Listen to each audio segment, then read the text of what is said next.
everybody, this is Tesla for Drop Top Tees here for part 2 of the series on Itsy Bitsy's modifications. Today we're going to focus on aesthetic mods. They don't add any performance, they don't add any functionality. They're here just to help enhance the looks of the car. And let me review real quick how we do our ratings, because we rate these as we go. We rate them in 3 categories: performance, ease of install, and value. For performance, a 1-star rating, it doesn't do what it's supposed to do. In the case of these mods, it would mean it doesn't really help the car look better, and that goes up to 5 stars where it's fantastic, and then it scales upwards as you go. For value, a 1-star means it's a waste of money. It's just not worth spending money on. And it goes all the way up to 5 being a great value, something you should consider doing. The middle one, 3 stars there, would be pricey for performance. So it costs a lot. It does what it's supposed to do, but it costs too much for that effect. Ease of install is a little bit different. We're rating it not on whether it's good or bad. We're rating it simply on how hard is it to install. Where a 1-star is you're going to have a professional install it for you, up to 5-star, which is no skill needed. 2-star means advanced do-it-yourselfer. 3-star, maybe a basic do-it-yourselfer, but you need special tools, or you need a little bit more mechanical skill than just a basic do-it-yourselfer. And then 4 stars being just basic do-it-yourselfer with normal tools you would find in and around your house. So here we go. We're going to start off, and you'll find most of these there's a lot of 5s involved here, because they don't involve a lot of mechanicals for the most part. Craven Speed stubby antenna, because that tall skinny stock antenna that comes up to like here just looks kind of weird. And so this is just screw out the old antenna, screw in the new antenna, and you're done. We rate this a 4.55. Why do we rate it a 4 on performance? If you're in the city and you actually use your AM/FM radio, the stubby has great reception. However, as you travel farther and farther away from the signal source, you will find out the shorter antenna predictably doesn't have quite the range as the taller antenna. So it still works good, it's just not fantastic on the reception side. If you're like us, and probably the majority of people out there, you don't use your radio anymore. There's so many other ways to get music into your car. This is just an appearance kind of thing. So for us, I don't care if I don't get good reception away from the city. I'll never use my radio. For the next one, let's go up to the front of the car and we'll work our way backwards. And that is our spider emblems. We have them as our front emblem on our wheel caps,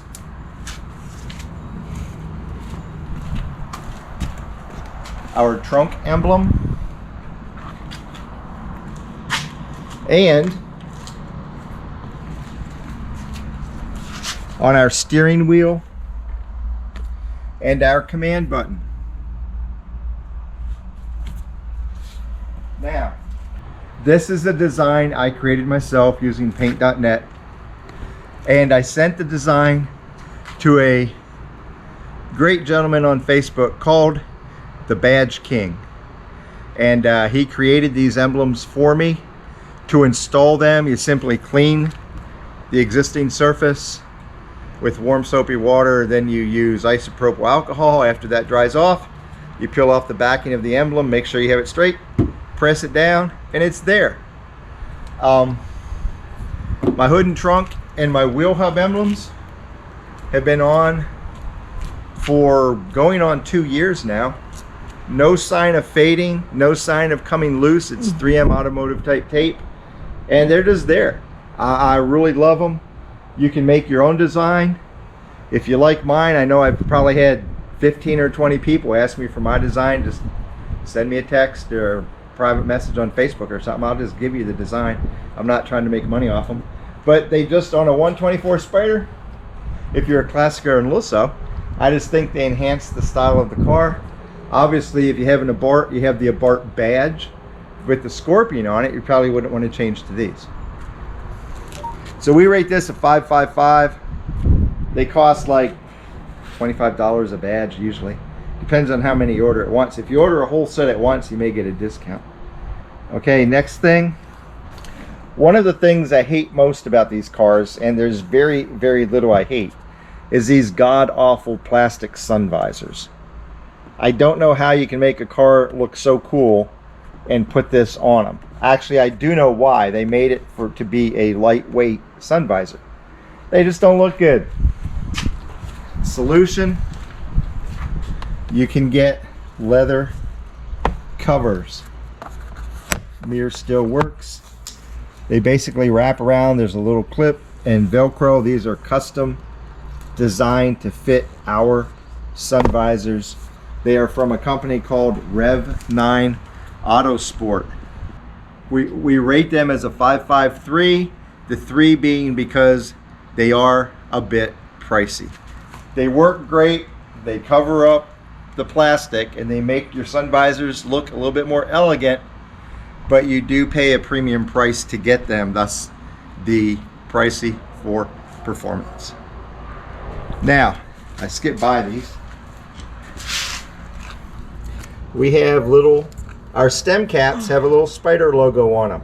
They aren't the ones I designed. I don't think Badge can make them that little. But on all of our stem caps, these are metal stem caps, and got them off Amazon. They aren't very expensive. I have no idea. I don't remember how much I paid for them, but they aren't very much. You just unscrew your old ones, screw the new ones in, and you have an extra little spider logo on your vehicle. 5.55. On both our doors, we put on silver decorative piping.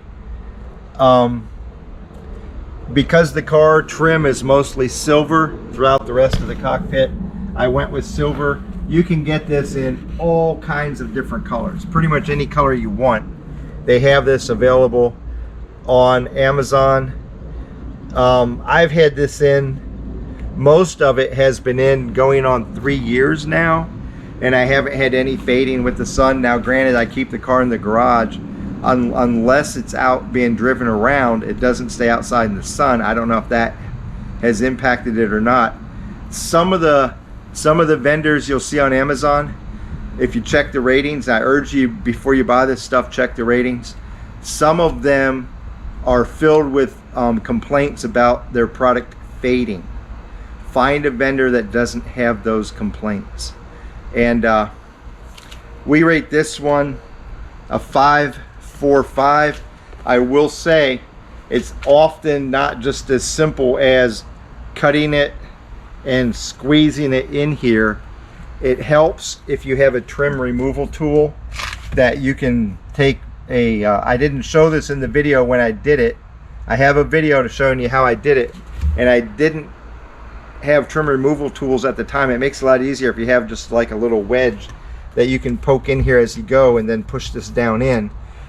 I found out that it tends to come a little loose, and because I don't plan on ever taking this off, at various points I put an adhesive on the part that inserts to help hold it in place so it wouldn't come loose over time.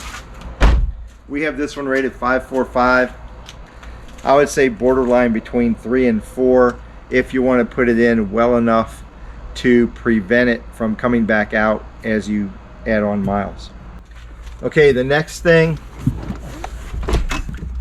I just stumbled across an ad, you can back that up a little bit, from a company in Australia called AUTOTECHINICA for this shift knob with a real spider inside it. At the time, I had a custom a Chico shift knob from racing with my spider logo engraved on it, and I saw this real spider and it's like, man, I have to get this. And I'm really glad I did, because shortly after I bought it, they went out of stock and now they're discontinued. The company does not produce them anymore. So I got one of the last 3 left on the market. as far as enhancing the look of the car. Some of you may like it, some of you may not.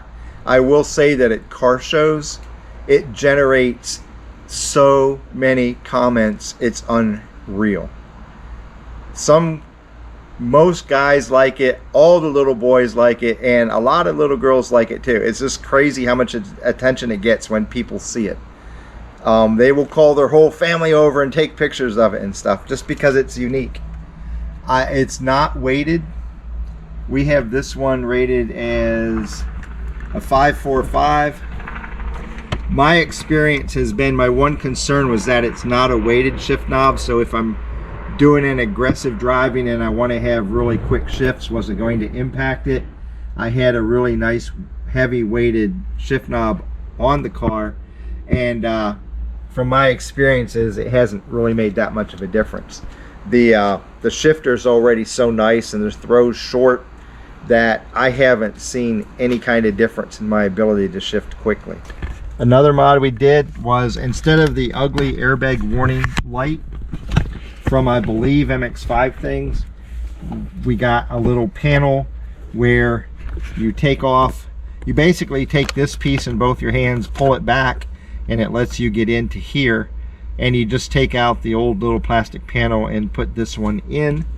And so now at night it's going to glow with 124 Spider. In the daytime it's white enough that you can see. You can get them for a bar, you can get them for 124 Spider, and this is a 545. It may push your confidence level as a beginner do-it-yourselfer because of the trim removal that you have to do. You're like, man, I've never done that before. I did it as an absolute beginner on this kind of stuff, and it actually is much easier than you think it is. They have pretty good instructions with pictures that show you exactly how to do it. We have a video that shows you how to do it, and I like it. It adds a 124 Spider on your dash where none exist, and so it's kind of a cool mod. Okay, now we're going to talk stripes. We put on stripes on our trunk and on our hood. If you'll notice the way I did this, when you view the car from the front and look at the hood, you see the colors in the correct order of the Italian flag. However, anybody looking at the car in the back is going to be looking at it from the other angle, so I reversed my colors in the back, so from the rear you still see the colors in the correct order for the Italian flag. So whereas up front the green is on, from our perspective now, the green's on the right, in the back the green's on the left. I reversed the orders, so no matter which direction you look at the car from, you're seeing the Italian flag colors in the proper order. And then on the side,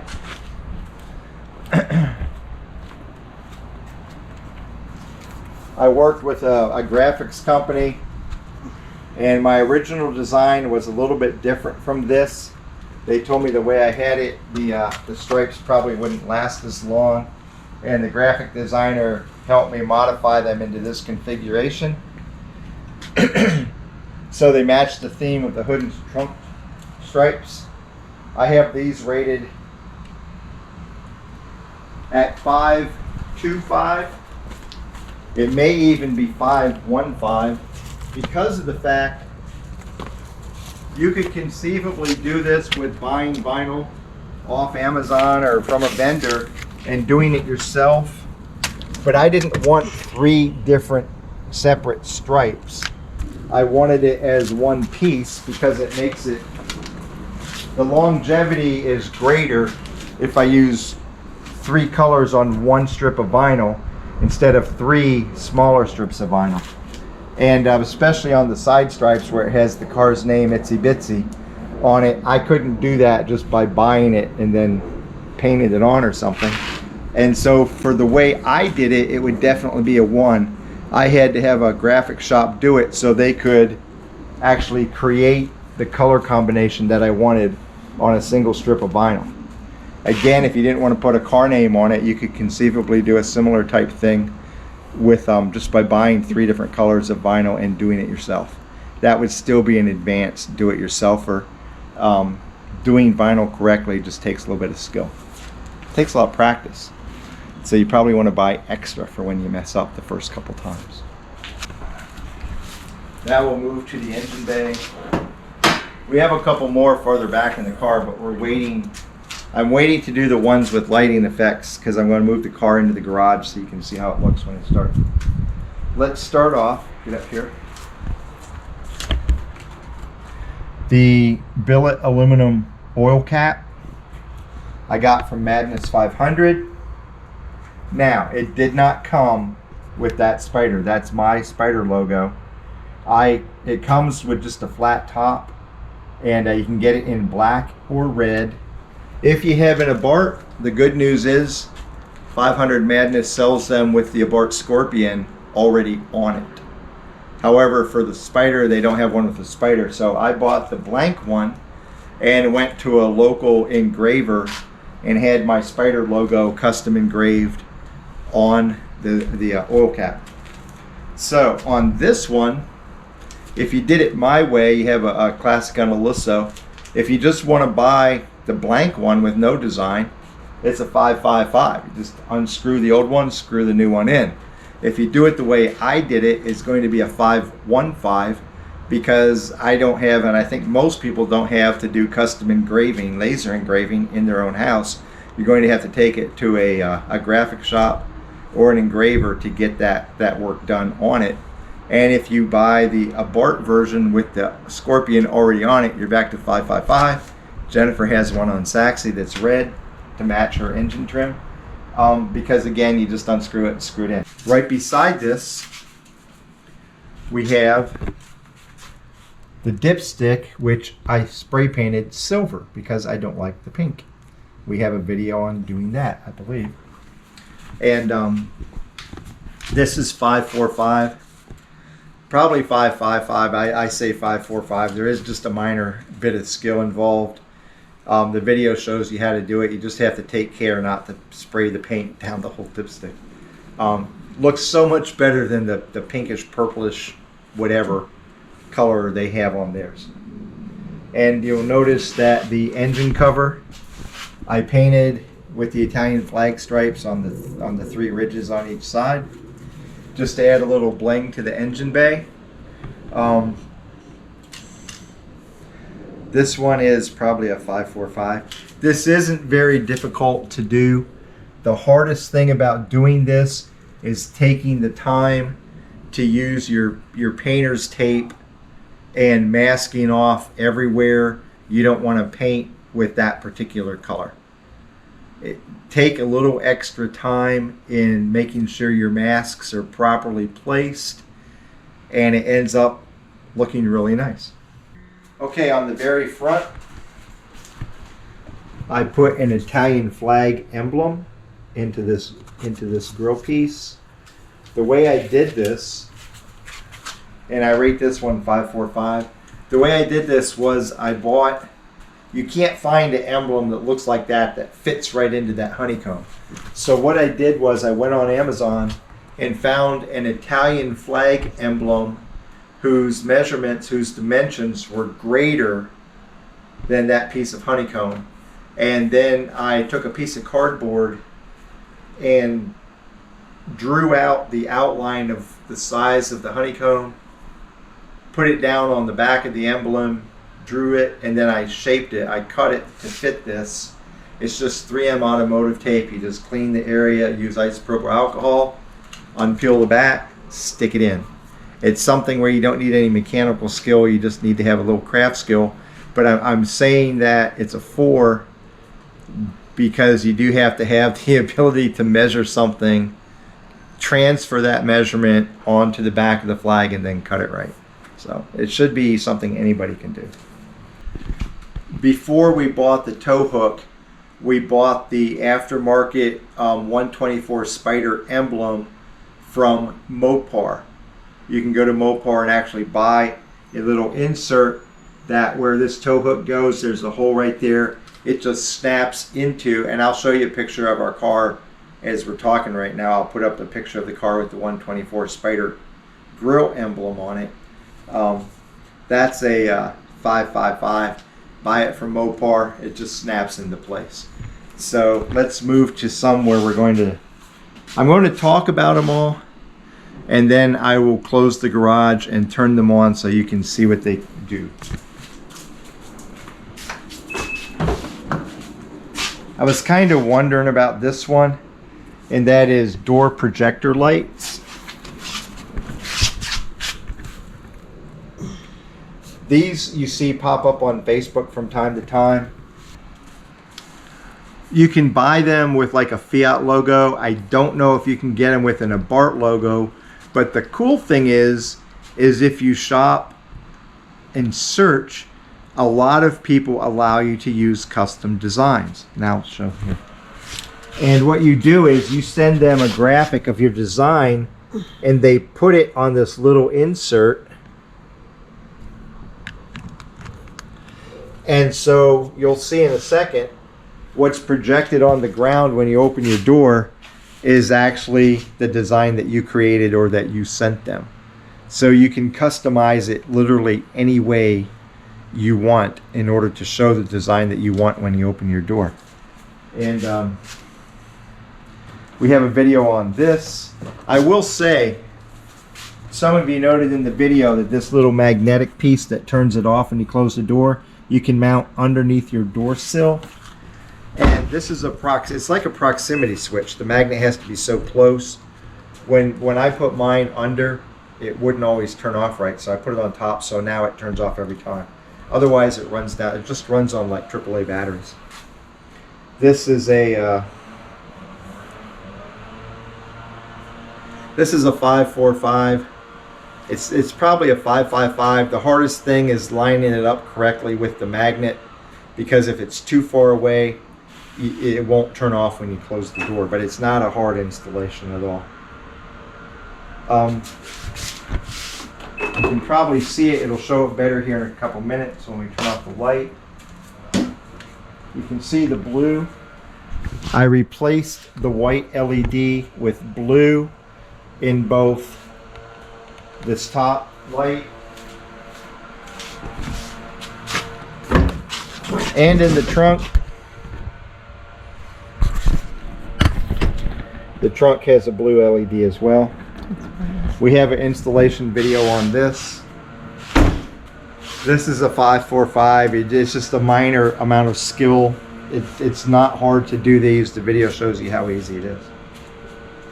And then finally, you can't see these at all until I turn them on when I turn off the light here. But I have underbody lights on Itsy that are the Italian flag, because that's the color scheme of this car. The front is green, the middle is white, the back is red.